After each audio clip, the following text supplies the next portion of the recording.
Ayun. Kakauwi lang namin galing sa probinsya. 8 araw yata kaming nawala. Ito na yung nangyari sa garden ko. After 8 days nga ba? Oo, na wala kami sa bahay.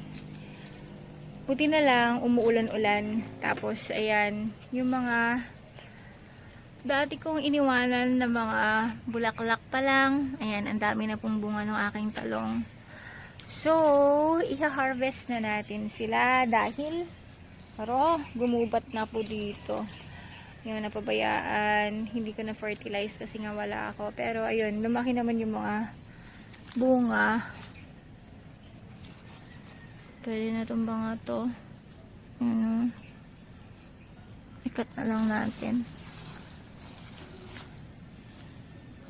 Kaya, ngayon pa lang tayo makaka-harvest ng ating mga talong.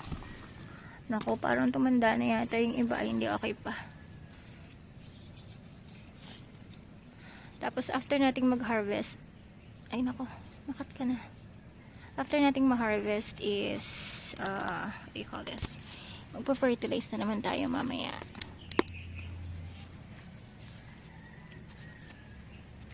Ay, nalaglag. Sorry. Organic to mga to. Organic talong. At, yun nga. Hello. So, i-check na lang natin. Ayan o. Ang kikinis. Tapos, ang gaganda.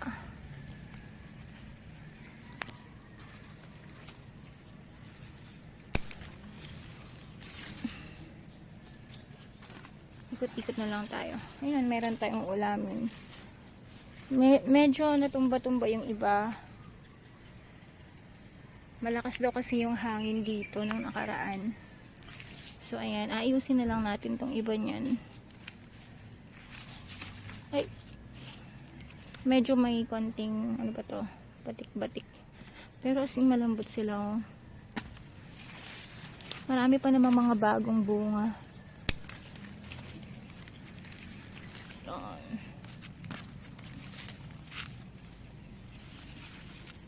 Saan pa?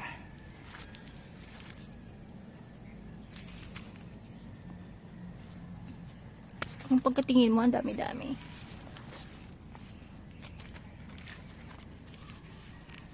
Tapos marami pa ulit bulaklak. Pero ayan, ang gaganda. Ang gaganda talaga ng bunga niya. Organic lang po ito lahat. Tapos may mga bago pang bunga. See?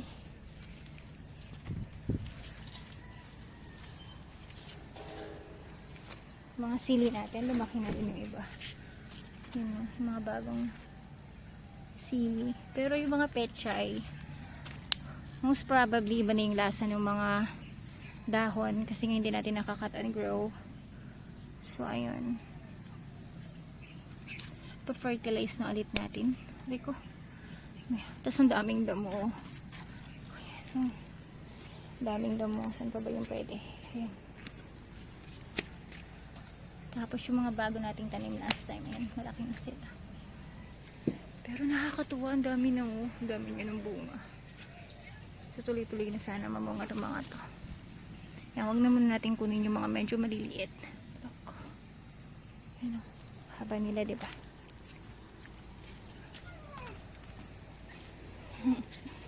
Nakakatuwa. Yan. Tapos, ano sila, very shiny. Tapos, makinis na makinis. Oh, here's what happened to the mais. Because of the strong wind. Yan, may mga natumba. Hindi ko alam kung pwede ko pa silang itayo. Pero I think hayaan na lang siguro natin sila na ganyan. Kasi baka mas mabali. Yung mga okra natin matatanda na. Pero okay lang, hindi naman yan masasayang. Kasi ano yan, gagawin natin na binhi. So, ang dami. So, ang dami ng mga matatandang okra. I-harvest na lang natin yung iba. Tapos, magtanim na lang ulit tayo. So, just like this one, natuyo na siya. Pwede na siyang itanim ulit. So, may kasunod na tayong okra niyan. Habang namumunga pa yung iba. May mga insekto. Pero, let's see kung pwede na natin i-harvest yung ibang. Pwede na siguro to. Parang pwede na. Sumama ka, te. Kala magpakipot. Akala ko naman ang laki. Pero pwede na to. Okay na to. Hindi ko alam kung mayroon na tong laman.